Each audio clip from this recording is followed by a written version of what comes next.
Okay. Doctor Rahul sir, आप live हैं भारतीय विज्ञान संचारक समूह के इस मंच पर। हमारे समस्त श्रोतागणों का बहुत बहुत स्वागत है आज के सांध्यकालीन सत्र में। आज हम लोग सुनेंगे डॉक्टर राहुल खटे जी को।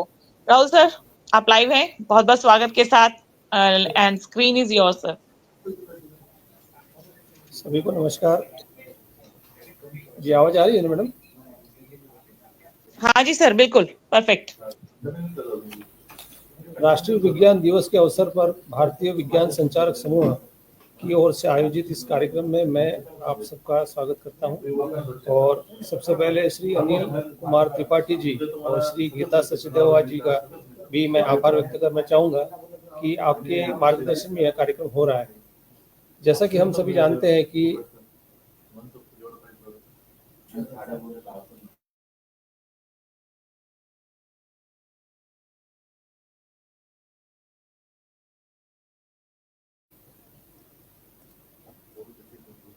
अनिल कुमार त्रिपाठी जी और श्रीमती गीता सचदेवा मैडम का मैं आभार व्यक्त करना चाहूँगा कि आपके मार्गदर्शन में यह कार्यक्रम हो रहा है। आपके मंच पर विज्ञान विषय से संबंधित विभिन्न कार्यक्रम आयोजित किए जाते हैं और साथ ही सभी विज्ञान से संबंधित विषयों पर विस्तार से चर्चा भी होती है।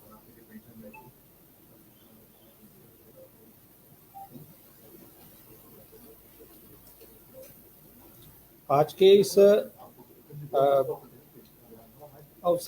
इस समय में आपके मंच के द्वारा उपलब्ध कराया गया जो मंच है वाकई में बहुत उपयुक्त है। इसका कारण यह है कि आप सबसे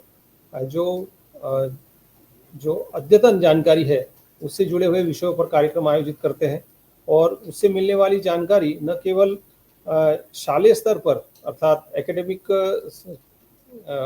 से जुड़े हुए लोगों के लिए उपयोगी होती है, बल्कि अन्य विषयों से जुड़े हुए लोगों को भी उपयोगी होती है। क्योंकि मैं देखता हूं कि जितने भी वक्ता यहाँ आपके मंच पर आते हैं तो अपने अद्यतन जानकारी और नवोन्मेषिता के साथ में आते हैं। तो इसी कड़ी में राष्ट्रीय विज्ञान दिवस के अवसर पर आपने जो कार्यक्रम आयोजित किया है उसके लिए मैं आपका पुनः आभार व्यक्त करता हूँ। साथ ही मैं बताना चाहूँगा कि राष्ट्रीय विज्ञान दिवस प्रतिवर्ष मनाया जाता है डॉक्टर CV रमन जी की याद में। और दूसरा, इसमें जो है इस वर्ष की जो थीम है, प्रत्येक वर्ष जिसकी जो है थीम दी जाती है उस थीम में वो तय की जाती है। तो इस वर्ष की जो थीम है वह है विकसित भारत के लिए विज्ञान और नवाचार में वैश्विक नेतृत्व के लिए भारतीय युवाओं को सशक्त बनाना। अर्थात जो वैश्विक परिदृश्य है उसमें विज्ञान और नवाचार अर्थात इनोवेटिव तरीके से उनको हम कैसे सशक्त बना सकते हैं। Empowering Indian youth for global leadership in science and innovation for विकसित भारत, जो नए भारत के लिए युवाओं को कैसे तैयार करना है, यह थीम जो है इस वर्ष राष्ट्रीय विज्ञान दिवस की रखी गई है। विज्ञान और प्रौद्योगिकी मंत्रालय द्वारा जो है यह तय की जाती है। प्रतिवर्ष जो है इस नई थीम बनाई जाती है, उसके अनुसार कार्य किया जाता है। तो इसी कड़ी में हमने जो है अनिल कुमार त्रिपाठी जी के अनुरोध पर हमने आज एक कार्यक्रम आयोजित किया है। इस कार्यक्रम में जो है, क्योंकि मैं भाषा के क्षेत्र से जुड़ा हुआ हूँ और त्रिपाठी जी देखते हैं कि मैं भाषा के माध्यम से विज्ञान के लिए क्या कर सकता हूँ, इसलिए उन्होंने मुझे सुझाव दिया कि आप भारतीय भाषाओं की वैज्ञानिकता इस विषय को लेकर आज के इस विज्ञान दिवस को हम आयोजित करेंगे। तो मैं बताना चाहूँगा कि हमारा जो आज का विषय है वह है भारतीय भाषाओं की वैज्ञानिकता।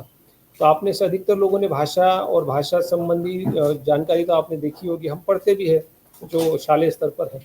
इसके बाद में इसमें क्या वैज्ञानिकता है, वैज्ञानिकता इन द सेंस जो है, कई बार आपने देखा होगा कि जो विज्ञान किसको कहते हैं, एक तर्क संगत और एक सुव्यवस्थित जो विज्ञान पद्धति है उसको हम विज्ञान कहते हैं। भारतीय भाषाओं की जो भाषा विज्ञान है उसमें जो हम बोलते हैं उसी को हम व्यक्त करते हैं और जो व्यक्त करते हैं उसी को हम लिखते हैं। आमतौर पर अंग्रेजी भाषा में ऐसा नहीं होता है।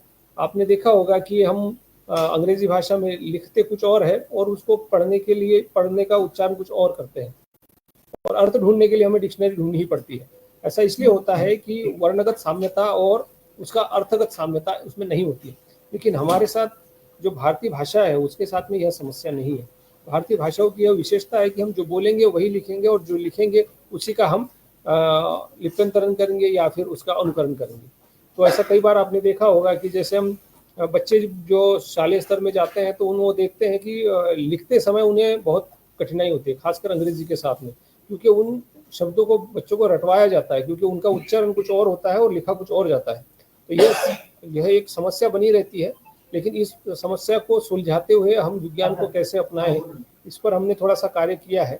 और मैं आपको बताना चाहूँगा कि ये जो विषय है भारतीय भाषाओं की वैज्ञानिकता, इसका भाषा विज्ञान में बहुत विस्तार से इस पर चर्चा होती है। भारतीय भाषाएं विशेष रूप से संस्कृत और उससे विकसित अन्य भारतीय भाषाएं अपनी वैज्ञानिकता के लिए प्रसिद्ध है। उनकी वैज्ञानिकता को कई दृष्टिकोण से देखा जा सकता है। इसकी सबसे बड़ी जो विशेषता है वह यह है कि ध्वन्यात्मक वैज्ञानिकता अर्थात फोनेटिक प्रिसिशन। भारतीय भाषाओं में उच्चारण की शुद्धता का विशेष ध्यान रखा जाता है। संस्कृत जैसी भाषा में प्रत्येक ध्वनि के लिए निश्चित उच्चारण स्थान जैसे कि कंठ्य, मूर्धन्य, तालव्य, दंत्य आदि निश्चित है। इसका प्रमाण जो है पाणिनि के माहेश्वर सूत्रों में भी मिलता है, जिससे ध्वनियों का क्रम जो है अत्यंत तार्किक और व्यवस्थित रूप से हमको दिखाई देता है। आपने माहेश्वर सूत्र वगैरह को देखा होगा, तो उसमें प्रत्येक ध्वनि के लिए जो है एक स्थान दिया गया है, कौन सा किस स्थान से, मुंह के किस स्थान से शब्द का उच्चारण होगा, उसके आधार पर उनको वर्गीकृत किया गया है। उसके बाद में भारतीय भाषाओं की वैज्ञानिकता में दूसरा क्रम आता है व्याकरण की संगठित संरचना अर्थात ग्रामेटिकल स्ट्रक्चर। भारतीय भाषा का जो ग्रामेटिकल स्ट्रक्चर है, जो भाषागत व्याकरणिक जो संरचना है, बहुत ही विकसित है। उसमें आप देखेंगे कि संस्कृत के अष्टाध्यायी में व्याकरण के दृष्टिकोण से विश्व का सबसे प्राचीन और संगठित व्याकरण माना गया है और सुसंबद्ध व्याकरण माना गया है, जिसमें नियमों का गणितीय और प्रोग्रामिंग का एक क्रमबद्ध ढांचा दिया गया है। यह संरचना अन्य भारतीय भाषाओं जैसे कि हिंदी, तमिल और कन्नड़, तेलुगु आदि भाषाओं में भी परिलक्षित होती है, क्योंकि यही भाषाएं जो है संस्कृत का भी अनुकरण करती है। तो व्याकरणिक दृष्टिकोण से जो है यह हमें दिखाई देता है कि यह बहुत ही सुसंबद्ध और स्ट्रक्चरल लैंग्वेज है। इसके बाद में मूल धातु आधारित शब्द रचना अर्थात रूट बेस्ड वर्ड फॉर्मेशन। तो रूट आपने देखा होगा, शब्द का रूट जो है वह बहुत महत्वपूर्ण होता है। इसे धातु कहा जाता है संस्कृत में। धातु आपने देखा होगा मेटल भी कहा जाता है, जो उसका अर्थ कुछ और होता है, जिसका मतलब होता है कि किस मूल धातु से जो है मेटल बना है। तो यहाँ पर धातु का अर्थ शब्द किस ध्वनि से बना है उसका रूप होता है। संस्कृत और इससे जुड़ी भाषाएं धातु आधारित है। शब्द निर्माण में की जो प्रक्रिया है उस प्रणाली पर कार्य करती है और प्रत्येक शब्द किसी मूल धातु से उत्पन्न होता है, जिससे उसकी व्युत्पत्ति अर्थात इटिमोलॉजी वैज्ञानिक रूप से समझी जा सकती है। जैसे कि गम धातु है, गम से जाने की क्रिया हमें परिलक्षित होती है, जिससे गम धातु से गमन बन गया, आगमन बन गया, उसके बाद में प्रगति बन गया। अंग्रेजी में वही शब्द देखिए गो शब्द के रूप में हमको मिलता है। इसके बाद में यही शब्द, उसका अर्थ भी वही होता है जाने के सेंस में। उसके बाद में अंग्रेजी में एक और शब्द आता है टू बी और नॉट टू बी वाला, जो बी शब्द है उसी के लिए संस्कृत में शब्द मिलता है भू या भवती। तो ये भवती से ही बी शब्द बना है। ये सारे जो है ये फॉर्मेशन जो है बिगड़े हुए रूप में आए हैं। मतलब जो है लिखने के जो लिपि है वो अलग होने के कारण, उसके उच्चारण में भी परिवर्तन होने के कारण ये हमें अलग लगते हैं, लेकिन इनका जो मूल है हमारी भारतीय भाषाओं में है।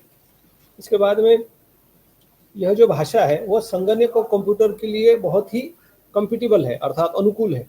संस्कृत भाषा की व्याकरणिक स्पष्टता और गणितीय संरचना इसे कृत्रिम बुद्धिमत्ता अर्थात यांत्रिक बुद्धि जिसे कहा जाता है, आर्टिफिशियल इंटेलिजेंस पर आजकल बहुत काम हो रहा है। इस दृष्टिकोण से संस्कृत को बहुत उपयोगी माना गया है और संस्कृत संगणक विज्ञान में अर्थात कंप्यूटिंग में के लिए भी इसे उपयुक्त बनाया है।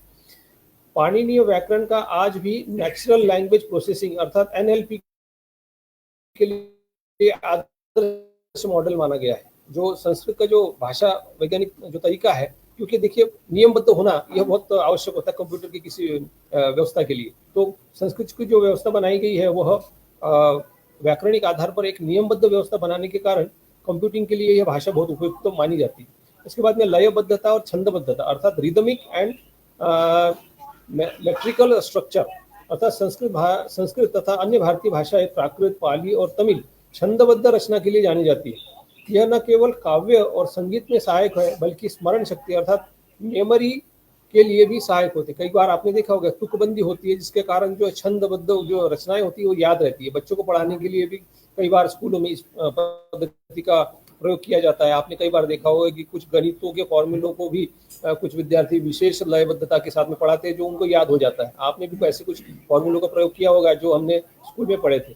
छंदों में वर्णों की संख्या निश्चित होती है, जिससे कि ये लयबद्ध पैटर्न बनता है जो छंद को स्मरणीय बनाता है अर्थात वो मेमोरेबल हो जाता है, जो बच्चों को याद करने में आसान हो जाता है। उसके बाद में लिपियों की वैज्ञानिकता, हमारी भारतीय भाषाओं की जो लिपि है वो बड़ी वैज्ञानिक है। साइंटिफिक स्क्रिप्ट सिस्टम, अर्थात संस्कृत की देवनागरी लिपि और अन्य भारतीय लिपियों में ब्राह्मी हो गया, तमिल हो गया, कन्नड़ और तेलुगु आदि भाषाओं में ध्वन्यात्मक रूप से संगठित एक रूप हमको मिलता है। ध्वन्यात्मक रूप से संगठित होने के कारण उनकी संरचना वर्णमाला में ध्वनियों के आधार पर की गई है, जिसके कारण उनका उच्चारण और लिप्यंतरण अर्थात ट्रांसलिटरेशन बहुत स्पष्ट रहता है। अर्थ और व्याख्या की बहुस्तरीयता, अर्थात मल्टी लेयर्ड सिमेंटिक्स, अर्थात संस्कृत एवं अन्य भारतीय भाषाओं में शब्दों के बहुस्तरीय अर्थ होते हैं। व्याकरण और निरुक्त शास्त्र के आधार पर शब्दों की व्याख्या अलग अलग संदर्भों में की जा सकती है, जिससे दार्शनिकता और साहित्यिकता की समृद्धि होती है। उदाहरणार्थ के आधार पर मैं आपको बताना चाहूंगा कि जैसे चंद्र शब्द का उदाहरण दिया जाता है, तो चंद्र क्या एक रूप जो है वह तो सौंदर्य के लिए भी है और काव्यात्मकता व साहित्यात्मक के लिए भी वह एक जाना जाता है। उसके बाद में मूलभूत तर्क शक्ति जो है, लॉजिकल स्ट्रक्चर जो है वह आपको दिखाई देगा। संस्कृत और अन्य भारतीय भाषाओं की वाक्य संरचना तर्कपूर्ण होती है। उसके बाद में उनमें संज्ञा, विशेषण, क्रिया और विभक्तियों का पूर्व निर्धारित नियमों के आधार पर उसे व्यवस्थित किया गया है, जिससे भाषा की स्पष्टता बनी रहती है। जैसे S plus V plus O, जैसे सब्जेक्ट, वर्ब और ऑब्जेक्ट, इस तरह की जो संरचना चलती है। अंग्रेजी में कुछ और चलती है। अंग्रेजी में क्या होता है, सब्जेक्ट और सब अंग्रेजी में अलग है और भारतीय भाषाओं में अलग है। इसके कारण आपने देखा होगा कि अनुवाद करते समय कई बार जो उस पर ध्यान रखना पड़ता है।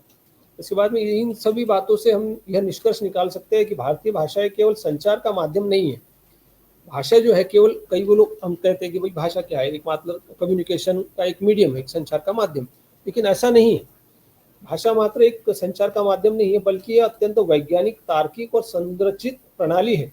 संस्कृत की वैज्ञानिकता ने न केवल भाषा शास्त्र की बल्कि गणित, तर्कशास्त्र और संगणकीय विज्ञान को भी प्रभावित किया है।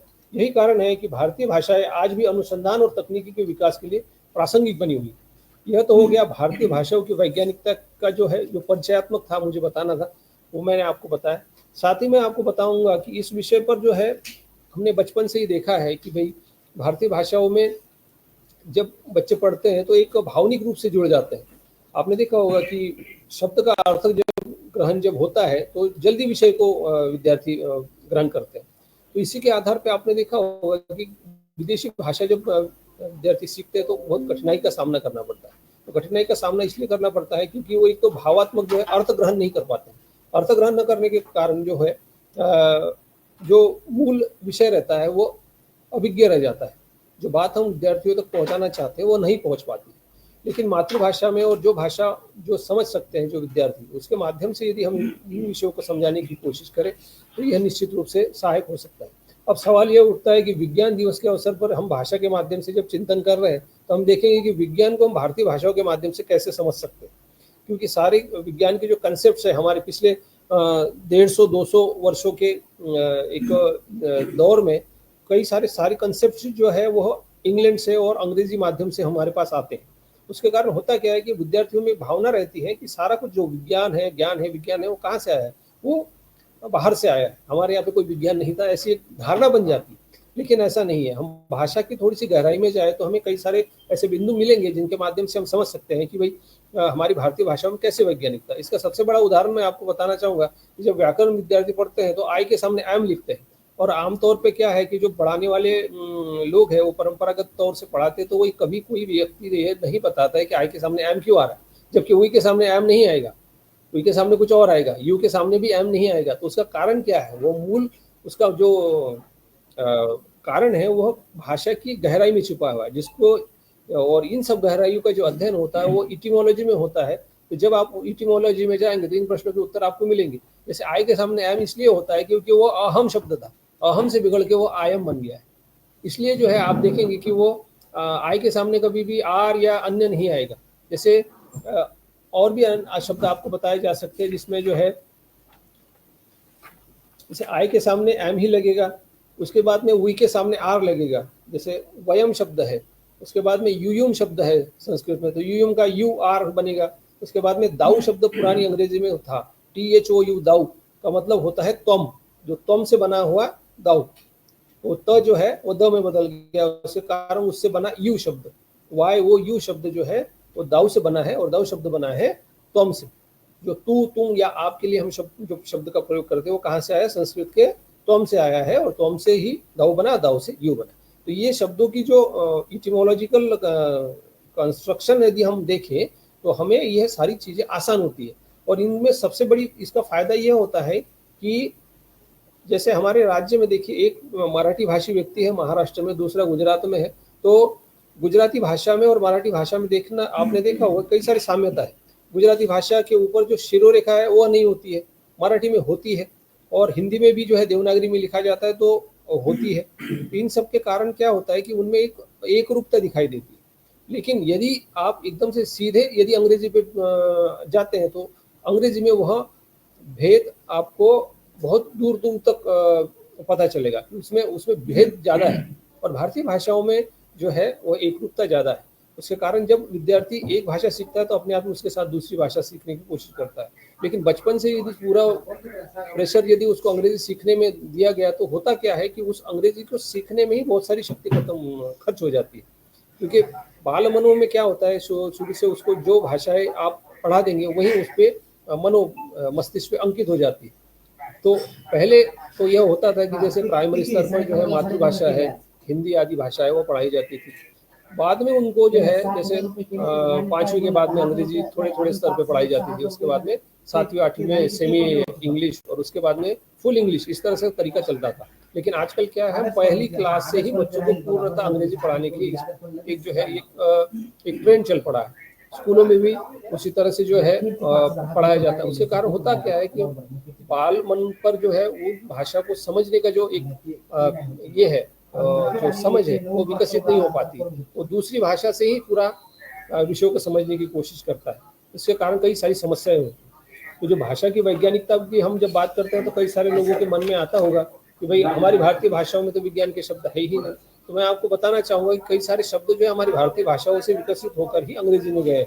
जैसे आपने विषय हम लेंगे कुछ, जैसे विज्ञान का विषय है बायोलॉजी, तो बायोलॉजी में हमसे स्पेलिंग लिखेंगे तो BIO लिखेंगे। तो अभी वो BO क्यों लिखा है, तो आपने एक शब्द सुना होगा कि जीवो शब्द है, जीव शब्द है, जीवो शब्द है। तो ये बायोलॉजी में अध्ययन किस विषय का होता है, उसको हम कहते भी है जीव शास्त्र या फिर जीव विज्ञान। तो जीव कहाँ से आया, तो जीव से ही जो है हमारा जो अंग्रेजी का जो शब्द बना है बायो शब्द बना है, इसलिए BIO लिखा है। ज का ब हो गया, इसके कारण जीवो का BO हो गया, लेकिन हम उसको बायो कहते हैं। तो इस तरह से आप देखेंगे कि उसमें जीव शास्त्र का अध्ययन होता है। उसके बाद में केमिस्ट्री शब्द ले लीजिए, उसमें CHEMISTRY केमिस्ट्री लिखा जाता है, तो लोग जो है CHE लिखा है। अब CHE क्या है, तो हमारे यहाँ पे शब्द जो है केमिस्ट्री, जैसे यदि हम उसको पढ़ें तो हम देखेंगे कि यदि संस्कृत में हम जाएं तो चमस शब्द मिलता है। अब चमस क्या है, चमस मतलब आयुर्वेद में प्रयोग होता है। चमस का अर्थ होता है द्रव पदार्थ। हमारे किचन में भी एक पदार्थ होता है चम्मच, वो भी उससे मिलता जुलता है, जिससे द्रव पदार्थ का सेवन किया जाता है। तो यह सारे शब्द जो है द्रव पदार्थों को इंगित करते हैं, केमिस्ट्री, चमस है। तो रसायन शास्त्र में अर्थात द्रव पदार्थ का ही अध्ययन होता है, इसलिए केमिस्ट्री से बना केमिस्ट्री। लेकिन देखिए आप ध्यान से देखेंगे तो CHE लिखा है, वहाँ पे उच्चारण चे होना चाहिए, लेकिन हम उसको KE की तरह करते हैं। ऐसे कई सारे शब्द हैं। जैसे ध्यान शब्द है, उसके लिए अंग्रेजी में शब्द प्रयोग होता है ZEN, ज़ेन। ज़ेन मतलब कहाँ से आया, वो ध्यान शब्द का ही बिगड़ा हुआ रूप है। चाइना शब्द ले लीजिए, हम चाइना शब्द कहाँ से आया होगा, आपको कहाँ से लगता है चाइना शब्द? तो चाइना शब्द जो है, हमारे जो साथी जो सुन रहे हैं वो कमेंट बॉक्स में अपने कमेंट दे सकते हैं। हमारे यहाँ पे एक शब्द था चिन्ह, चिन्ह से बिगड़कर वो चाइना शब्द हो गया। क्योंकि आपने देखा होगा कि चाइना की जो लिपि है वह चित्र लिपि है। सभी पूरी की पूरी भाषा को जो है वो चिन्हों के रूप में व्यक्त किया गया है। हमारे यहाँ पे वर्ण भी है और चित्र भी, हालांकि हमारे भी चित्र ही है, लेकिन उसको हमने वर्ण में परिवर्तित किया। तो जो लिपि है वो बहुत महत्वपूर्ण होती है हमारी भारतीय भाषाओं में। हमारे यहाँ पे जो देवनागरी लिपि या फिर नागरी लिपि को अपनाया गया है, जिसके 12-13 स्वर है, उसके बाद में अन्य जो व्यंजन है उसको एक व्यवस्थित रूप से रखा गया है। इसके कारण अभिव्यक्ति के लिए पर्याप्त साधन हमारे पास है। अर्थात जितने ज़्यादा साधन आपके पास होते हैं उतने ही आप अपने सशक्त रूप से अपने विचारों को व्यक्त कर पाते हैं। वैदिक संस्कृत के जो है 63-64 पूर्ण वर्णों को ही अन्य भारतीय भाषाओं में लिया गया है, जबकि अंग्रेजी में मात्र 26 अक्षरों में सारी व्यवस्था समाने के कारण होता क्या है कि अभिव्यक्ति पूरी तरह से नहीं हो पाती है। जैसे हमारे यहाँ पे 12 या 13 स्वर है, लेकिन अंग्रेजी में क्या है, 5 ही स्वर है। 5 ही स्वर में ए ई आई ओ यू में 12 स्वर समाने के कारण होता क्या है कि अभिव्यक्ति पूर्णता नहीं हो पाती। इसके कारण जैसे आपने देखा होगा कि ए से लेकर जेड तक जब आप वर्णों का वर्णन करते हैं तो आपने सबसे पहला जो शब्द देखा होगा वो ए है।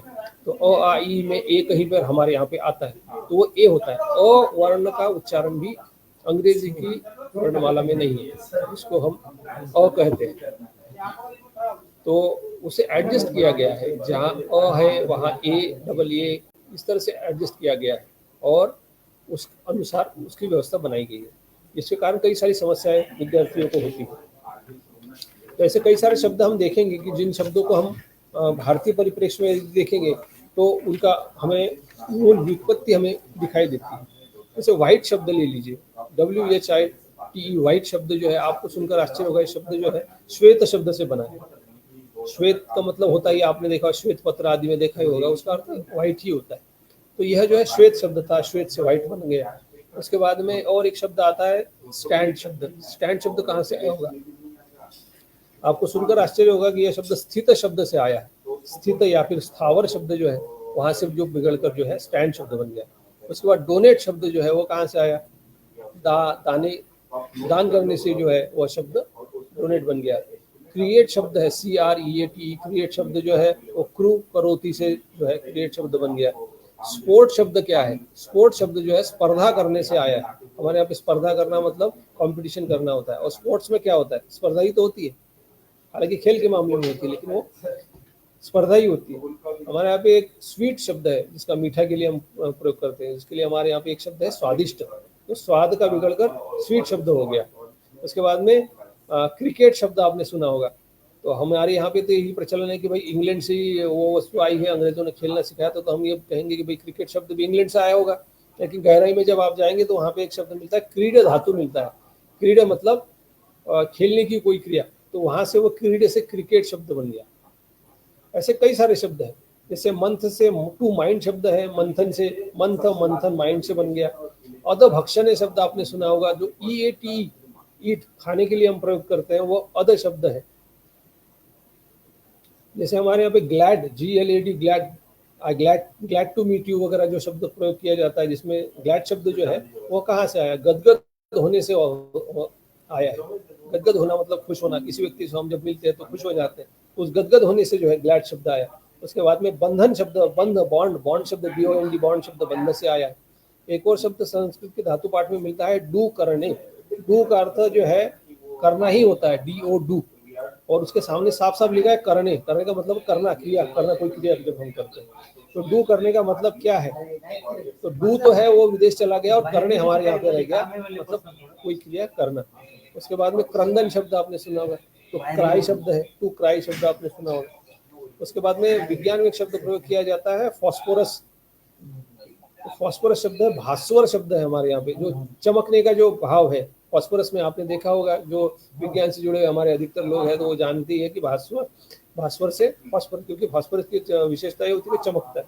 उसके बाद में फोटो शब्द आपने सुना होगा, स्फुट से बना है, फूटने की क्रिया जो होती है उससे वह बना है। उसके बाद में जो सेंटीमीटर में जो सेंटी शब्द है वो शत से आया है, अर्थात 100 के लिए आता है। उसके बाद में रेड शब्द RED, रेड शब्द जो है रक्त से आया है। उसके बाद में आउट शब्द OUT, आउट शब्द जो आप देखेंगे तो वो उत से आया है, संस्कृत का जो है उत धातु है। उसके बाद में मिडल शब्द है, मध्यस्थ है, मिड है, MIDEE, मिडल, मध्य से आया है। उसके बाद में ग्रीन शब्द हरित से आया है।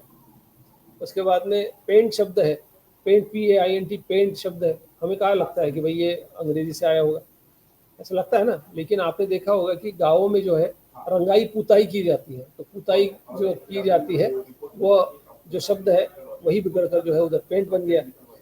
उधर चाइना का तो मैंने आपको बताया ही है। ग्रेविटी शब्द जो है गुरुत्व शब्द का ही बिगड़कर ग्रेविटी शब्द बन गया। उसके बाद में लाइट शब्द जो है लाघव शब्द से लाइट शब्द बन गया। तो ऐसे कई सारे शब्द जो है, जैसे फार शब्द है, FAR, फार, तो फार शब्द दूर के लिए प्रयोग किया जाता है। उसके बाद में यली, माइल शब्द है, वो मील का पत्थर आपने देखा होगा, हर माइल पर एक निशान लगाया जाता था रास्ते पे, जो मील का पत्थर से माइल शब्द बन गया। यार्ड शब्द है, अंतर नापने के लिए वह यष्टि शब्द से बना है। तो इस सभी शब्दों को यदि हम गहराई से देखें, हम जाने, तो इनके अर्थों को समझने की कोशिश करें, इनकी इटिमोलॉजी और इनकी व्युत्पत्ति में जाने की कोशिश करें, तो हम देखेंगे कि यह हमारे भारतीय मूल के ही शब्द हैं। इनके वर्तनी और इनके अपभ्रंश रूप होने के कारण हमें लगता है कि यह जो है दूसरी भाषाओं के या फिर बहुत ही साइंटिफिक वर्ड है वो साइंटिफिक वर्ड है निश्चित रूप से, क्योंकि उनको मान्यता दी गई है, एक स्टैंडर्डाइजेशन करने के कारण उन सबको एक मान्यता दी गई है। लेकिन उनकी गहराई में जब आप जाएंगे तो हमें हमारे भारतीय मूल के शब्द मिलेंगे। आजाद दरख्त, ये हिंद शब्द है, उस शब्द का क्या हो गया आप जरा देखिए। नीम के पेड़ के लिए बॉटनी में शब्द क्या है, उधर आप गहराई से देखेंगे तो आपको एक जो है एक भारतीय शब्द मिलेगा।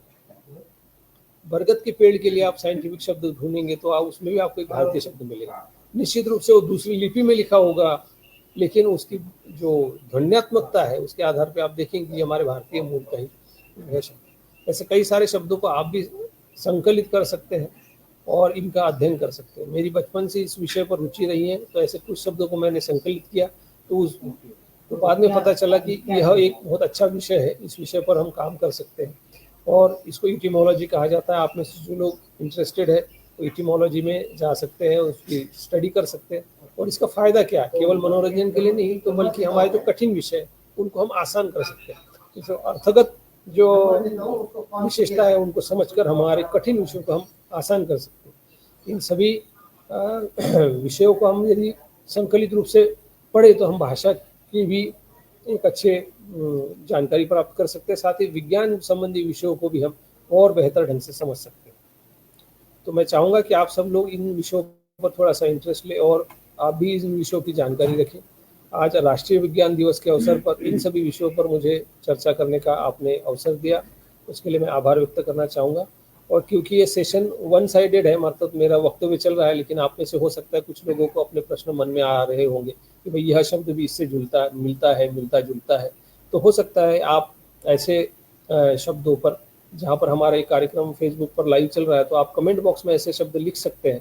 तो हो सकता है कि इस विषयों पर जानकार जो लोग हैं वो भी अपनी टिप्पणी दें, या फिर मैं भी बाद में आपको इन सभी शब्दों के बारे में बता सकता हूँ। तो आपके मन में जो भी प्रश्न आ रहे हैं आप लिख सकते हैं, या फिर आप अपने कमेंट बॉक्स में अपने प्रश्न लिख सकते हैं। धन्यवाद।